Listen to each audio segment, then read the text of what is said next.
26 তারিখ আমরা চলে গেছিলাম, 26শে জানুয়ারি আর কি। 26শে জানুয়ারি আমরা চলে গেছিলাম একটু ঘুরতে সকাল সকাল, আমাদের অত্যন্ত একটা কাছের এবং প্রিয় জায়গা।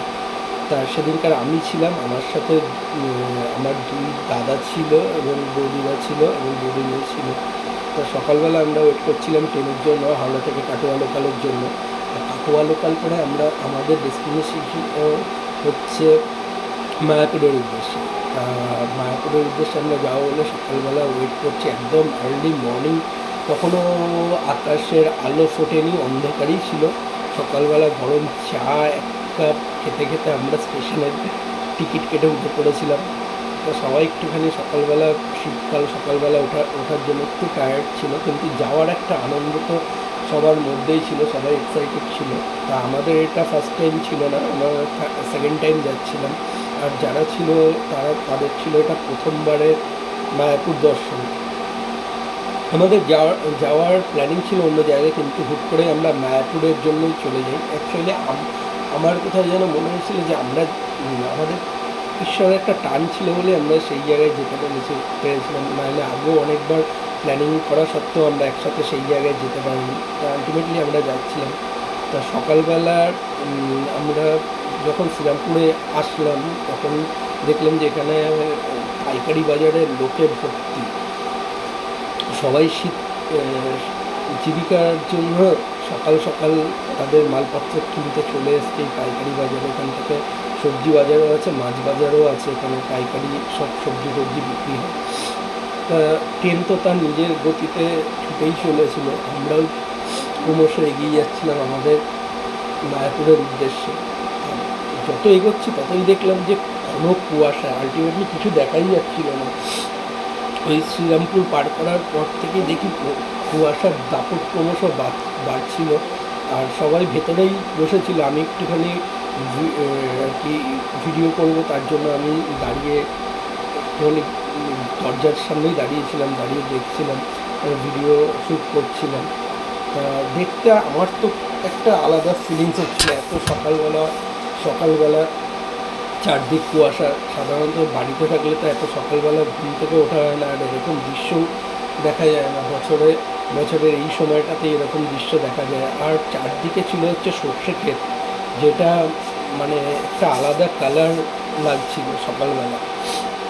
তো এই করেই আমরা ট্রেনের মধ্যে নানান রকম জিনিস খেতে খেতে ক্রমশ এগিয়ে চলছিলাম। আমি যেহেতু ওদের একটুখানি দরজার ধারে দাঁড়িয়েছিলাম, তাই আমার খাবারগুলো একটু সবাই হাতে হাতে এগিয়ে দিচ্ছিল। তা বেশ ভালোই লাগছিল। আর আস্তে আস্তে একটুখানি পরিষ্কার হচ্ছিল আকাশ। তা তখন আরও দূরের দৃশ্যটা, সেই যখন ছোটোবেলায় গল্প শুনতাম সেই দৃশ্যগুলো যেন চোখের সামনে ভেসে উঠছিল। আমার তো এরকম দৃশ্য দেখে মনে হচ্ছিলো ট্রেন থেকে নেবেই ওখানে চলে যাই। আলটিমেটলি আমরা মায়াপুর চলে এলাম। প্রচণ্ড রাশ ছিল, আর এতটাই রাশ ছিল আমরা নেমেছিলাম বিষ্ণুপ্রিয়াতেই সবাই নামে, কেননা ওখান থেকে যেতে একটুখানি স্ট্রেট কাট রাস্তা এবং সুবিধা হয়। তা টোটোর ওখানে দেখো কী পরিমাণ লোক সেদিনকার নেমেছে আর কী পরিমাণ ভিড়। আর এইখান থেকে আমরা টোটো নিইনি, তার কারণ এই জায়গা থেকে, যেই জায়গাটা দেখলে ওখান থেকে টোটো আর কি পুরো নবদ্বীপটা ঘুরে দেখায় সেই টোটোগুলো। আমরা একটুখানি বাইরে বেরিয়ে সবাই টোটো উঠে গেছিলাম, আর ঠান্ডাও লাগছিল। সবাই যে যার মতো কানফান ঢেকে চলছিল। সামনে ছিল আমার ওয়াইফ, তার পাশে আমার এক দিদি। সবাই বেশ চলছিলাম টোটো করে।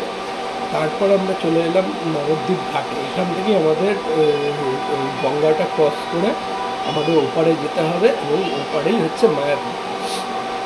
তা এখানে একটা জিনিস দেখার আছে, সেটা হলো এখানকার একদিকের নদীর জলটা হলো মানে আর কি যেমন নদীর জল হয় তেমনই, আর ওপারে যত মায়াপুর ঘাটের সামনে আমরা যাব তত নদীর জলের কালারটা একটু ডিফারেন্ট। এই কালারটা হচ্ছে পুরো লাল, নীলাচে, পুরো নীল রঙের। আর এই নদী করে যেতে খুব বেশি সময় লাগে না, 10 মিনিটের মতো লাগে। ওই লঞ্চ আছে, লঞ্চে করে আর কি যাচ্ছিলাম আমরা। আর এখানকার লঞ্চ ভাড়া হলো 10 টাকা, আর যদি এমনি নৌকো করে হাতে বা নৌকো করে যাও তাহলে তার টিকিট হলো 5 টাকা। 5 টাকা। আর আমরা নৌকো করেই যেতাম, কিন্তু নৌকো অনেক লেট করে ছাড়বে, তার জন্য আমরা লঞ্চটাই আগে আর কি ছেড়ে যাবে খবর পেয়েছিলাম, তাই আমরা লঞ্চে করেই উঠে পড়েছিলাম। তারপর আমরা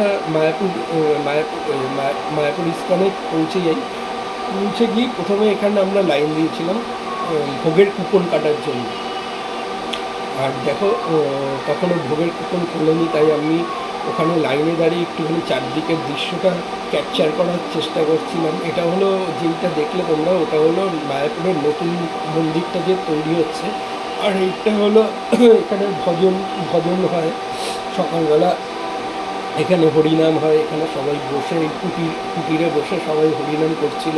তা আমরা ভেতরে ঢুকিনি, যেহেতু সবাই লাইনে দাঁড়িয়েছিলাম টিকিট কাটার জন্য। প্রচণ্ড পরিমাণ ভিড় ছিল আর লাইনও ক্রমশ বাড়ছিল, তাই আমি একজনকে লাইনে দাঁড় করিয়ে এসে আমি ট্রেনের ভিডিও নিচ্ছিলাম আর হরিনামও শুনছিলাম। আর এটা হলো প্রভুপাতের মন্দির, যেটা দেখা যাচ্ছে গাছের ফাঁক থেকে। এই সামনের ক্যাম্পাসটা পুরোটাই হচ্ছে এই লাইনের জন্য, ভোগের প্রসাদের জন্য আর কি সবাই দাঁড়িয়ে রয়েছে। আর এরা দাঁড়িয়ে সব ফটো তুলছিল। আর বাচ্চাটা আমার বইয়ের থেকে মোবাইল কেড়ে নিয়েছে ও ফটো তুলবে বলে। দেখো এই মায়াপুরের এখানটায় একটা আলাদা রকম শান্তি রয়েছে। এটা হলো প্রভুপাতের মন্দির। এখানে প্রভুপাত রয়েছে। প্রথমে সবাই প্রভুপাতটা দর্শন করে, তারপর ওই দিকে মেন মন্দিরের দিকে যায়। তা আমরাও আস্তে আস্তে যাচ্ছিলাম প্রভুপাতের মন্দিরকে গা ঘেঁষে আমরা যাচ্ছিলাম। আর আমরা ভেতর দিয়ে ঢুকবো, তাই আগে আশপাশটা ঘুরে দেখছিলাম। এটা হলো প্রভুপাত মন্দিরের এন্ট্রান্স, এখান থেকেও ঢোকা যায়, আবার ওই পেছনেও একটা গেট আছে, ওখান থেকেও ঢোকা যায়। সবাই এখানে দাঁড়িয়ে যে যার মতো ফটোশ্যুট করেই যাচ্ছিল। সবাই প্রথমবার এসছে, তাই ওদের এই সবাই দেখে একটা আলাদা, ওদের মধ্যে একটা এক্সাইটমেন্ট ছিল। সবাই ঘুরে দেখছিল, ফটো তুলছিল। এক জায়গায় ঘুরতে এসে সেখানকার ভিউগুলো ক্যাপচার করার সবার একটা আলাদা একটা আনন্দের মতো একটা ব্যাপার থাকে। তা আমরা চলছিলাম, আমি একটু সাইড দিয়ে নিচ্ছিলাম ভিডিওগুলো। কেননা সাইড লুকিং যে কোনো জিনিসই আমার খুব ভালো লাগে, একটা আলাদা একটা ব্যাপার থাকে। তো এটা হলো ফ্রন্ট ভিউ, এখান থেকে ফ্রন্টের ভিউ নিচ্ছিলাম। তারপর দেখছিলাম যে এখানে একজন ফরেনার জব করছে বসে, সেই ভিডিওটাও রয়েছে, দেখতে পাবে তোমরা। তা একটা আলাদা মাত্রা সেদিনকার ছিল। আর এটা হলো মূল মন্দির বলবো না, এইটা পরবর্তীকালে মূল মন্দির হবে। এখানেই বিশ্বের সবথেকে উচ্চতম মন্দির, যেটা পৃথিবীর ইস্কন, এখানেই তৈরি হয়ে গেছে।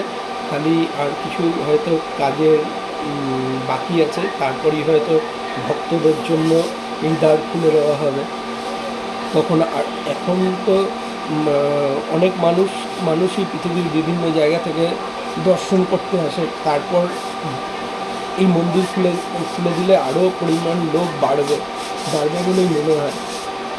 আর এটা হলো ওই প্রভুপাতের মন্দিরের কম্পাউন্ডটা। এখানে বসে উনি ধ্যান করছিল, বলছিলাম যে উনি একজন ফরেনার কৃষ্ণ ভক্ত, সে ধ্যান করছিল।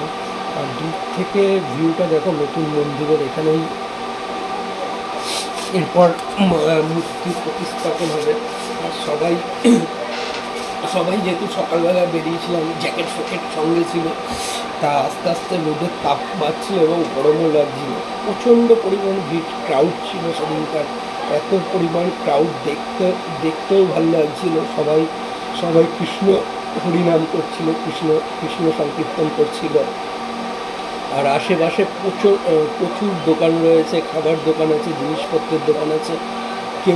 কেউ ভেজ যদি কিছু খাবে মনে করবে, তাতেও কোনো সমস্যা নেই, এখানে সব ধরনের খাবারই পাওয়া যায় এখানে। আর ইস্কনে আরও যেটা ভালো লাগলো সেটা হলো প্রচুর ফুলের চাষ করেছে, নার্সারি করেছে ওরা, নানান রকম ফুল, যেটা দেখতে আরও ভালো লাগছিল। যেহেতু চারদিকে মানে এখনও কাজ